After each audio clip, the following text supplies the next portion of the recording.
Seorang lelaki sakit hati karena disebutkan bujangan tua tak terima hingga akhirnya memberikan pelajaran kepada tetangganya yang notabene mencalonkan diri menjadi kepala desa.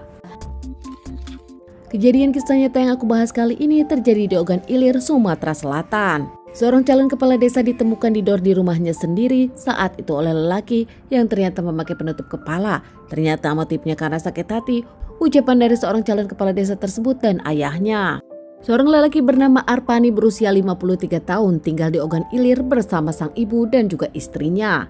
Arpani sendiri cukup dikenal di lingkungannya. Dikenal baik, Arpani sendiri kini tengah mencalonkan diri menjadi calon kepala desa. Pada tanggal 20 Juli 2022 seperti biasa tak ada yang berbeda.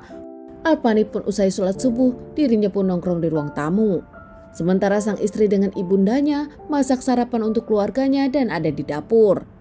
Tak lama sang istri pun mendengar kalau sang suami menerima telepon dan marah-marah di telepon, namun sang istri tak tahu dari siapa telepon itu. Usai Arpani berkomunikasi lewat telepon tersebut, Arpani pun mendengar ada ketukan pintu di rumahnya. Tak lama Arpani pun membuka pintu, menemukan seorang lelaki dengan penutup kepala, membawa senjata tajam dan juga senjata api. Arpani bertanya untuk apa lelaki itu datang dan bahkan tak lama lelaki itu pun kabur. Arpani mencoba mengikuti, namun ternyata itu adalah pancingan. Di luar, Arpani sendiri didor beberapa kali oleh lelaki tersebut. Hingga Arpani pun terjatuh namun terus dilukai dengan senjata tajam. Istri dengan ibu Arpani pun keluar rumah saat itu melihat sang suami tengah dilukai lelaki tersebut. Tak hanya dari keluarga Arpani namun para tetangga pun berdatangan.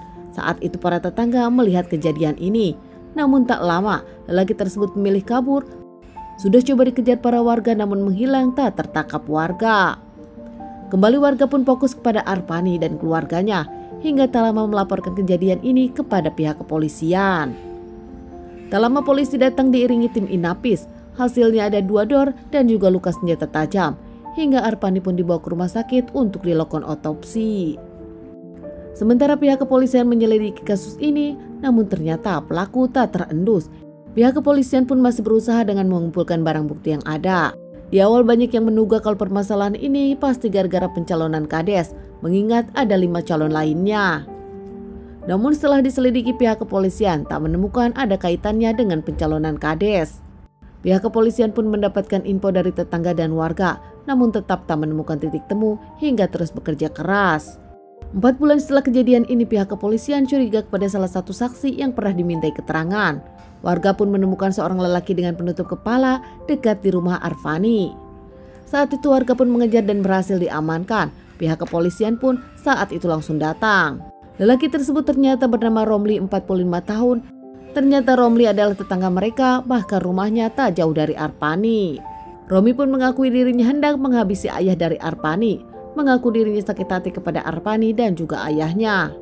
Setelah mengamankan Romli, pihak polisian pun akhirnya menggeledah rumah Romli dan ditemukan beberapa senjata tajam dan senjata api yang digunakan saat menghabisi Arpani.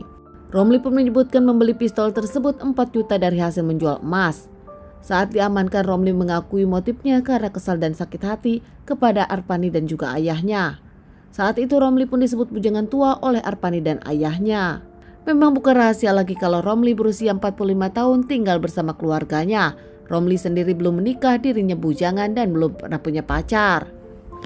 Hingga sakit hati saat dirinya disebutkan bujangan tua oleh Arpani dan juga sang ayah, Romli pun mengambil tindakan dengan balas dendam. Sukses menghabisi Arpani dengan 4 bulan pihak kepolisian tak mengamankan dirinya hingga akhirnya Romli pun mengambil tindakan untuk mentuntaskan keinginannya. Kali ini targetnya adalah ayah dari Arpani. Namun nampaknya ketahuan warga dan diamankan warga hingga akhirnya Romli pun terkuak kalau dirinya lah pelakunya. Diamankan terkait permasalahan ini dan menjalani persidangan. Romli pun mendapatkan vonis hukuman seumur hidup.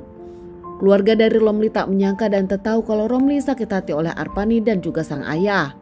Bahkan keluarga Arpani mengaku tak tahu kalau Arpani dengan ayahnya sempat menyebutkan bujangan tua kepada Romli. Namun apapun alasannya, perbuatan Romli tak bisa dimaafkan dan Romli mendapatkan hukuman. Sementara para keluarga dan tetangga tak pernah ada yang menyangka kalau Arpani, lelaki yang disebutkan baik bahkan calon kepala desa ini, berpulang karena ucapannya membuat tetangga sakit hati. Teman-teman, sekian dulu bahasan kasus kali ini. Semoga ini bisa dijadikan pelajaran untuk kita dan ditunggu bahasan kasus-kasus selanjutnya.